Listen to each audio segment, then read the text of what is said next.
حاضرین مسجد، السلام علیکم ورحمۃ اللہ وبرکاتہ۔ الحمدللہ رب العالمین والعاقبۃ للمتقین، والصلاة والسلام علی سید المرسلین وعلی آلہ واصحابہ اجمعین۔ اما بعد فاعوذ باللہ من الشیطان الرجیم، بسم اللہ الرحمن الرحیم۔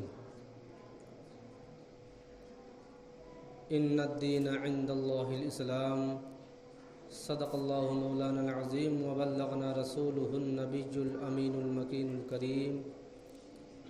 ونحن علی ذلک لمن الشاہدین والشاکرین، والحمد للہ رب العالمین۔ محترم سامعین، کچھ عرض و معروض سے قبل آقائے نامدار، مدینے کے تاجدار، جناب روح فدا محمد عربی صلی اللہ تعالی علیہ وسلم کی بارگاہ بے کس پناہ میں درود و سلام کی ڈالی نچھاور کریں اور پڑھیں باواز بلند، اللہم صلی علی سیدنا شفیعنا حبیبنا کریمنا مولانا محمد مبارک وسلم، صلاۃ و سلام علیک یا رسول اللہ صلی اللہ تعالی علیہ وسلم۔ محترم حضرات، میں نے جس آیت مقدسہ کی تلاوت کا شرف حاصل کیا، اللہ رب العزت ارشاد فرماتا ہے، ان الدین عند اللہ الاسلام، کہ بے شک دین اللہ کے نزدیک اسلام ہی ہے، جس کا مفہوم یہ ہوا کہ بے شک تمام دینوں میں سب سے زیادہ پیارا اور اچھا، درست اور صحیح دین اللہ کے نزدیک اسلام ہی ہے۔ محترم سامعین،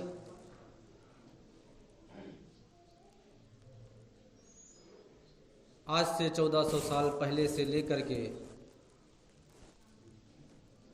آج تک،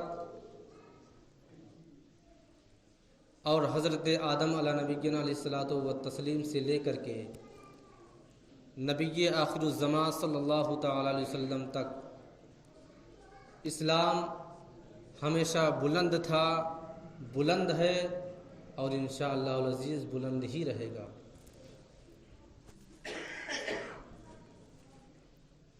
ہمارا اور آپ کا یہ دستور ہونا چاہیے کہ اپنی زندگی کو، اپنے عمل کو اور اپنے کاموں کو اپنے دین، اپنے مذہب اسلام کے طور طریقے پر ہی اپنائیں، اور اسی کے بتائے ہوئے راستے کو اپنائیں اور اسی پر چلنے کی کوشش بھی کریں۔ آج لوگ اپنے معاشرے کو چھوڑ کر کے دوسروں کے معاشرے کی تعریف کرتے ہیں۔ آج لوگ اپنے مذہب کو چھوڑ کر کے دوسرے مذاہب کے لوگوں کی تعریف کرتے ہیں۔ آپ خود ہی اندازہ لگائیں کہ اگر مانا جا سکتا ہے کہ آج ہمارے گھروں کے رسوم، ہمارے شادی بیاہ، عقیقے اور دیگر رسموں کا طور طریقہ اسلام کے بتانے کے مطابق کوئی بھی اس طریقے پر عمل نہیں کرتا، لیکن اس کا مطلب یہ نہیں کہ آپ اپنے دین کو چھوڑ کر کے، اپنے مذہب اسلام کو چھوڑ کر کے دوسروں کے مذاہب کی تعریف کرنا، یہ سب سے بڑی حماقت اور سب سے بڑی ایمان کی کمزوری ہے۔ میں مانتا ہوں کہ آج اسلام میں بہت ایسے رسم ہیں جو غیروں کا رسم ہے، اور آج ہم نے اس کو اپنا لیا ہے، ان کے رسموں کو اپنا رسم بنا لیا ہے، دین اسلام کے طور طریقے کو چھوڑ کر کے غیروں کے طریقوں پر چلنا ہمارا پیشہ ہو گیا ہے، لیکن اس کا مطلب یہ نہیں کہ دین اسلام کی برائی کریں، دوسرے مذاہب کے لوگوں کی تعریف کریں۔ مثال کے طور پر آج ہمارے مذہب اسلام میں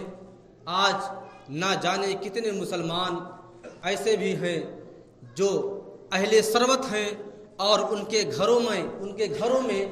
پیسوں کی، روپیوں کی کوئی کمی نہیں ہے، لیکن پھر بھی جب اپنی شادیاں، اپنے گھر کی شادیاں کرتے ہیں تو اتنے سادے انداز میں اور اتنے اچھے انداز میں کرتے ہیں کہ ایسے لوگ جو اس چیزوں کو پسند نہیں کرتے ہیں وہ لوگ طعنہ بھی دیتے ہیں کہ فلاں شخص اتنا مالدار ہے، اس کے باوجود اپنے لڑکے کی شادی میں، اپنے بیٹے کی شادی میں ڈی جے اور ڈھول تاشے نہیں بجواتا، بڑا ہی کنجوس آدمی ہے ایسا شخص آدمی۔ لیکن اگرچہ آپ اس کو برا بھلا کہہ رہے ہیں، لیکن اس کا وہی طریقہ بہت ہی اچھا اور حسن سلوک والا ہے، اخلاق والا ہے، بہترین ہے، اور مذہب اسلام بھی اسی طریقے پر ہر مسلمان کو چلنے کی تبلیغ کرتا ہے اور اسی کی اشاعت کرنے کی کوشش بھی کرتا ہے۔ ایک ایسا بھی مسلمان ہوتا ہے جس کے گھروں میں کھانے پینے کی کمی ہے،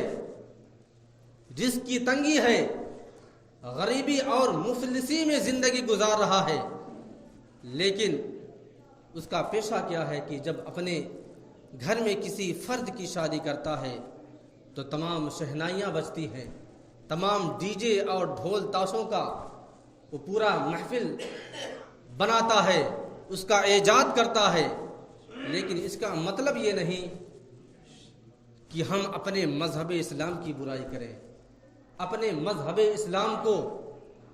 دوسرے مذاہب کے مقابلے میں اس کو چھوٹا دکھائیں، بلکہ ایمان کی پختگی یہ ہے کہ ہم ہمیشہ اپنے اسلام کو بلند اور بالا رکھیں اور ہمیشہ اور ہر حال میں اس کی تعریف و توصیف بیان کرتے رہیں۔ آج اپنے معاشرے کو، اپنی چیزوں کو ہم نے خود اپنے ہاتھوں سے خراب کر رکھا ہے۔ آج آپ خود ہی دیکھیں کہ آج لوگ شادیوں میں اتنے پیسے خرچ کر دیتے ہیں کہ ساری پورے عمر کی کمائی ایک شادی میں لگا دیتے ہیں۔ بیچارہ کسی کا بیٹا اگر سعودی رہتا ہے، 6 سال سعودیہ عربیہ رہنے کے بعد آتا ہے پیسہ اکٹھا کر کے، اور شادی کر کے جب جاتا ہے تو پتہ چلتا ہے کہ کئی لاکھ کا قرض ہو کے تب جا رہا ہے۔ ہم نے اپنے مذہب اسلام کے معاشرے کو خود ہی خراب کر رکھا ہے، اپنے شادی بیاہ کے رسوم کو ہم نے خود ہی برباد کر رکھا ہے، لیکن اس کا عذاب اور اس کی مذمت، اس کی برائی کسی کے سمجھ میں نہیں آتی۔ آج ہم نے دین اسلام کو کہاں چھوڑ رکھا ہے؟ آپ دیکھیں، اگر کوئی شخص نمازی ہے اور نماز پڑھنے آتا ہے، اور اگر نماز پڑھ کے وہ باہر گیا، کسی بوڑھے شخص کو دیکھ لیا گھومتے ہوئے، تو اس کے دل میں خیال آتا ہے، وسوسہ آتا ہے، بتائیے اتنی عمر ہو گئی ہے، قبر میں پیر لٹکا ہوا ہے، اور یہ شخص کبھی مسجد نہیں آتا، مجھے دیکھیے میں ہٹھا کٹھا نوجوان ہوں اور 5 وقت کی نماز پڑھتا ہوں۔ ایسا خیال ہرگز نہ بات ہے، بلکہ اگر اللہ تبارک و تعالیٰ نے آپ کو توفیق دیا ہے، اگر آپ کو اللہ تبارک و تعالیٰ نے عقل و شعور دیا ہے، تو اپنے دل میں یہ خیال ہرگز نہ باندھیں، کیونکہ اگر آپ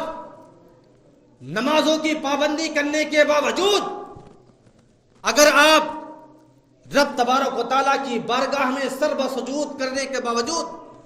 اگر آپ کے دل میں باہر جانے کے بعد، مسجد سے باہر نکلنے کے بعد، اگر کسی شخص کے بارے میں خیال آ گیا کہ اگر وہ شخص بے نمازی ہے، بڑھاپے کی عمر کو پہنچ چکا ہے اور بتائیے میں نماز پڑھتا ہوں نوجوانی کی عمر میں، اور بوڑھا شخص ہے چہرے پر داڑھی نہیں، میں نوجوان ہوں میرے چہرے پر داڑھی ہے، بتائیے ایسے لوگ بھی ہیں کہ نماز نہیں پڑھتے. بتائیے ہرگز آپ یہ خیال نہ رکھیں، اگر آپ کو اللہ تبارک و تعالیٰ نے اس لائق بنایا ہے، اگر آپ کو اپنے بہترین بندوں میں شمار کیا ہے، اگر آپ کو نمازوں کی پابندی کرنے کی توفیق بخشی ہے تو اس کا شکر کریے، اور کسی کے بارے میں غلط خیال ہرگز نہ باندھیں. ہاں اگر ہو سکے تو آپ جس شخص کے بارے میں برا خیال کر رہے ہیں اس شخص کے منہ پہ جا کے کہہ دیں کہ بابا آپ کی عمر اتنی ہو گئی ہے، آپ کے چہرے پر داڑھی نہیں ہے، آپ مسجد کا رخ نہیں کرتے، آپ نماز نہیں پڑھتے، آپ رب تبارک و تعالیٰ کے یہاں کیا منہ دکھائیں گے؟ کوشش کریں آپ کہ کبھی اس کو 2-4 ٹائم مسجد میں لے آئیں نماز پڑھانے کے لیے، اس کو نمازی بنانے کی کوشش کریے، برا خیال نہ باندھیے، ورنہ جو کچھ آپ نے نیکیاں کمائی ہیں نا، وہی وسوسہ، وہی برا خیال آپ کی نیکیوں کو کھا جائے گا اور آپ کو احساس نہیں ہوگا. کسی شخص کے بارے میں ہوٹلوں پر جا کر یہ بات نہ کریں کہ ارے میں تو تہجد گزار ہوں، میں تو نمازوں کی پابندی کرتا ہوں، لیکن کتنے مسلمان ایسے ہیں جو نماز نہیں پڑھتے، مسجد سے دین سے دور ہیں. ہرگز یہ خیال نہ کریں، کسی کے درمیان کسی کی غیبت نہ کریں. آپ اگر ایمان والے ہیں تو دوسروں کو بھی ایمان والا بنانے کی کوشش کریں. اگر آپ کو اللہ تبارک و تعالیٰ نے نمازی بنایا ہے تو اس شخص کو نمازی بنانے کی کوشش کریں. پھر دیکھیے ماحول کیسا ہوتا ہے. آج ہم نے اسلام کو کہاں چھوڑ رکھا ہے، اسلام سے ہم بہت دور چلے جا رہے ہیں. ہمارا جو طور طریقہ ہونا چاہیے، اسلام نے جس طریقے پر زندگی گزارنے کی تبلیغ کی ہے، بتایا ہے، ہم تک اپنے نبی کے ذریعے سے رب تبارک و تعالیٰ نے ہم کو زندگی گزارنے اور عبادت کرنے کا طور و طریقہ بتایا ہے، اس طریقے سے ہم بہت دور جا رہے ہیں. آپ چاہیں آپ کوشش کریں، وہ حضرات جو نماز پڑھتے ہیں، جن کے چہروں پر نور ہے، وہ حضرات کوشش کریں کہ اگر چاہیں تو کسی شخص کو، اگر آپ نماز پڑھنے آتے ہیں تو 2-4 لوگوں کو اور اپنے ساتھ لیتے آئیں. اگر اللہ تبارک و تعالیٰ اس لائق بنایا ہے کہ آپ کے چہرے پر نور ہے، آپ کے چہرے پر داڑھی ہے، تو کوشش کریں کہ آپ کے ساتھ ساتھ کوئی اور شخص نور رکھ لے، داڑھی رکھ لے، بلکہ کسی کی مذمت نہ کریں، اس کی جگہ پر کسی کی برائی نہ کریں. اگر آپ اس طرح کام کریں گے تو آپ جان لیں اللہ تبارک و تعالیٰ آپ کے درجات بھی بلند کرے گا، آپ کی نیکیوں میں بھی اضافہ کرے گا اور آپ کے مقام کو بھی بلند کرے گا. آج ہم نے اسلام سے کتنی دوری اختیار کر لی ہے. آج لوگوں کا طور طریقہ کیا ہو گیا ہے، لوگوں کے زندگی گزارنے اور بسر کرنے کا طریقہ اسلام سے کتنی دور ہوتا جا رہا ہے. لیکن آپ غور کریں کہ اسلام ایک ایسا مذہب ہے جس نے اتنی آسانیاں رکھی ہیں، اتنی آسانیاں رکھی ہیں کہ کسی بھی مذہب میں آپ اتنی آسانیاں کبھی نہیں پائیں گے. اگر آپ نمازی ہیں، نماز پڑھتے ہیں، تو آپ کوشش کریں کہ آپ کے ذریعے سے کسی انسان کو کوئی تکلیف نہ پہنچے. سب سے بہترین اور اچھا طریقہ یہ ہونا چاہیے کہ آپ کوشش کریں کہ آپ کے ذریعے سے، آپ کی وجہ سے کوئی شخص تکلیف میں تو نہیں ہے. آج آپ خود ہی اندازہ لگائیں کہ مذہب اسلام میں لہسن اور پیاز کھا کر کے مسجد میں آنا حرام قرار دیا ہے. کیوں؟ کیا لہسن کا استعمال حرام ہے؟ نہیں. کیا پیاز کا استعمال حرام ہے؟ نہیں. مذہب اسلام نے اس وجہ سے منع کیا ہے کہ آپ اگر کچا لہسن کھا کر کے آئیں گے تو آپ اگر مسجد میں بولیں گے تو آپ کے منہ سے بو نکلے گی، اور جب کسی کے بغل میں بیٹھ کر کے آپ بولیں گے اور آپ کے منہ سے بو نکلے گی تو یقیناً آپ کے اگل بغل میں بیٹھنے والے حضرات کو تکلیف ہوگی. مذہب اسلام نے اسی وجہ سے منع کیا ہے. یہ تو اور بات ہے کہ مسجد کے آداب میں ہیں وہ الگ بات ہے، لیکن میرا نظریہ جو ہے، اسلام کا نظریہ اور نتیجہ جو اخذ کرتا ہے اسلام، کہ پیاز اور لہسن کھا کر کے اس وجہ سے نہیں آنا ہے کہ آپ کی وجہ سے مسجد میں کسی غیر کو تکلیف نہ ہو. اور یہی طریقہ اسلام مسجد کے باہر جانے کے بعد بھی بتاتا ہے کہ آپ ہمیشہ اپنی زندگی میں غور کریں، غور و فکر کریں. اگر آپ کبھی تنہائی میں بیٹھے تو بھی غور کریں کہ کیا آپ کی وجہ سے کسی کو کوئی تکلیف تو نہیں پہنچ رہی ہے، آپ کی وجہ سے کوئی پریشان تو نہیں ہو رہا ہے. اب سوچئے اگر مذہب اسلام نے مسجد میں آنے کے باوجود خیال رکھا ہے کہ آپ کی وجہ سے آپ کے اگل بغل میں بیٹھنے والے شخص کو تکلیف نہ ہو، تو سوچئے مسجد کے باہر جانے کے بعد اسلام نے کتنی سختی سے تبلیغ کی ہوگی، کتنی سختی سے تاکید کی ہوگی. حضور تاجدار مدینہ صلی اللہ علیہ وسلم کے زمانے میں، آپ کے زمانے کے بعد شاید حضرت مالک رضی اللہ تعالیٰ عنہ ایک صحابی رسول ہے،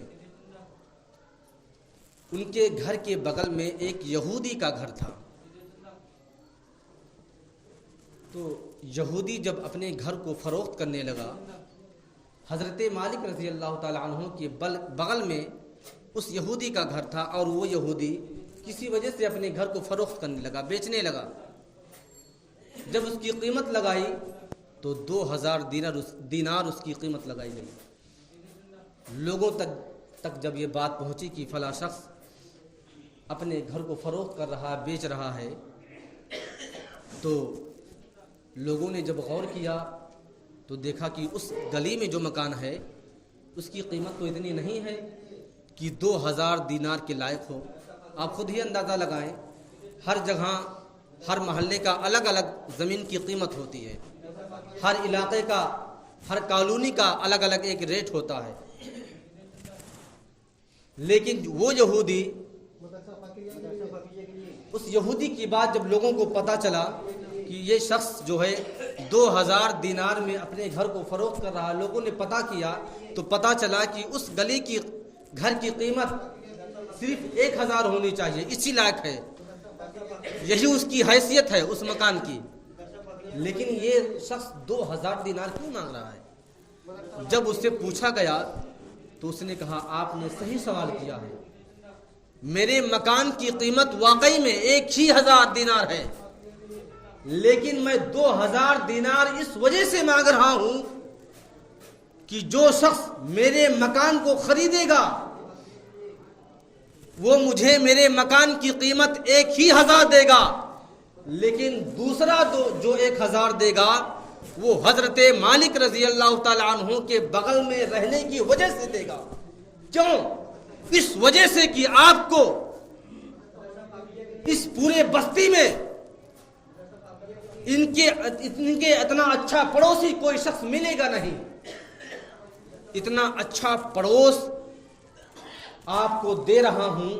اسی وجہ سے اس مکان کی قیمت 2000 دینار رکھا ہوں. یہودی نے کہا کہ یہ ایسے شخص ہیں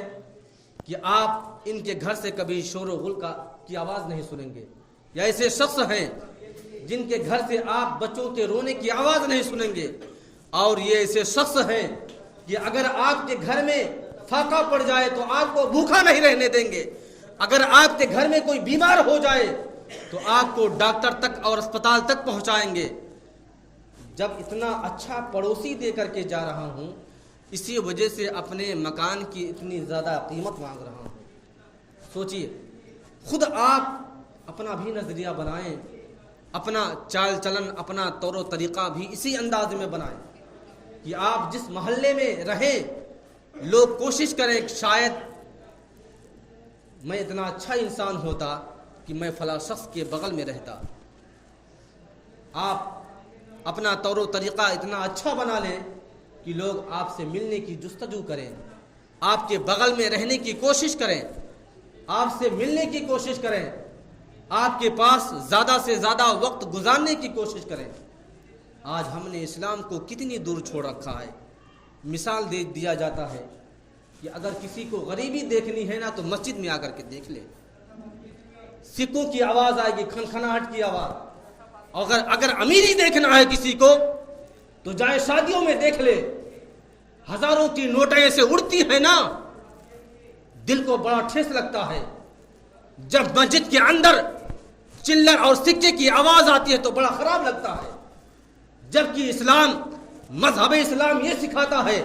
کہ مسجد میں آئیے تو زیادہ بلند آواز سے بات نہ کیجیے، اگرچہ وہ دین اسلام کی بات کیوں نہ ہو۔ اگر چند لوگ گفتگو کر رہے ہوں تو انداز یہ ہونا چاہیے کہ کسی کو احساس نہ ہو کہ مسجد میں کوئی شور و غل ہو رہا ہے، لیکن لوگوں نے اپنا مشغلہ بنا رکھا ہے۔ کیا کوئی شخص اتنا غریب نہیں ہے، کوئی شخص کہ 10-20 روپیہ مسجد کے غلے میں نہ ڈال دے؟ اگر آپ کو پیسہ دینا ہی ہے تو سکے کو آپ نوٹوں میں تبدیل کر کے دیا کریں۔ اگر آپ کو مسجد میں کچھ اللہ تبارک و تعالیٰ کی بارگاہ میں صدقہ کرنا ہے تو آج لوگوں کو دیکھا جاتا ہے، اگر ان کے پاس 10 کا نوٹ ہوتا ہے نا تو سکے بنا کر کے لاتے ہیں، نوٹ کسی اور کو دے دیتے ہیں، سکہ لا کے مسجد میں دیتے ہیں۔ سوچئے، لوگ مثال پیش کرتے ہیں کہ اگر غریبی دیکھنا ہے تو مسجد میں دیکھ لو، سکوں کی آواز آئے گی۔ امیری دیکھنا ہے تو شادیوں میں جا کر کے دیکھ لو، نوٹیں اڑتے نظر آئیں گے۔ لیکن میرے کہنے کا مطلب یہ نہیں کہ آپ اپنا سارا مال و دولت یہاں دے دیں، بلکہ آپ احتیاط کریں۔ آپ مسجد کو دے رہے ہیں گویا کہ آپ رب تبارک و تعالیٰ کو دے رہے ہیں۔ لوگ، میں کیا بتاؤں، ایسے نوٹ دے جاتے ہیں نا کہ بینک والے بھی اس نوٹ کو پھینک دیں گے، اور لوگ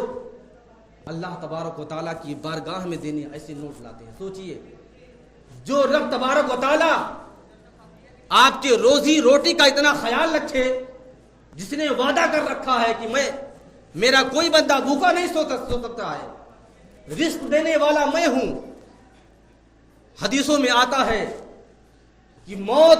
اتنی زیادہ اس بندے کو تلاش نہیں کرتی ہے جتنا زیادہ رزق اس بندے کو تلاش کرتی ہے۔ رزق اگر آپ کو اللہ تبارک و تعالیٰ نے دیا، آپ کوشش کریں کہ اگر آپ مسجد میں آئیں تو اگر آپ کے پاس سکے ہیں تو کوشش کریں کہ اس کو نوٹوں میں تبدیل کر لیا کریں، اس کے بعد لا کر کے یہاں دیں۔ آپ خود ہی سوچیں نا کہ آپ رب تبارک و تعالیٰ کی بارگاہ میں دے رہے ہیں، آپ گویا کہ معاذ اللہ رب تبارک و تعالیٰ کو اتنا حقیر سمجھ رہے ہیں کہ پھٹے چٹے اور گلے سڑے نوٹ دے رہے ہیں۔ جس کو دے رہے ہیں؟ مسجد کو نہیں دے رہے ہیں، رب تبارک و تعالیٰ کو دے رہے ہیں۔ سوچئے، اگر آپ کی حیثیت یہ ہو جائے، اگر رب تبارک و تعالیٰ آپ کی پکڑ پر آ جائے تو آپ کہاں کے رہیں گے؟ کہیں کے نہیں، نہ دنیا کے نہ آخرت کے۔ تو آپ کوشش کریں کہ رب تبارک و تعالیٰ کی بارگاہ میں مسجد کا غلہ ہو یا چندے کا غلہ ہو، کوشش کریں کہ آپ سکے نہ دیں۔ خود ہی آپ سوچیں گے نا کہ کسی کے ہاں جو غلہ ہوتا ہے، جب غلہ پھوٹتا ہے تو ایک غلہ پھوڑنے میں لوگ حیران ہو جاتے ہیں کہ سکے کہاں لے کر کے جائیں۔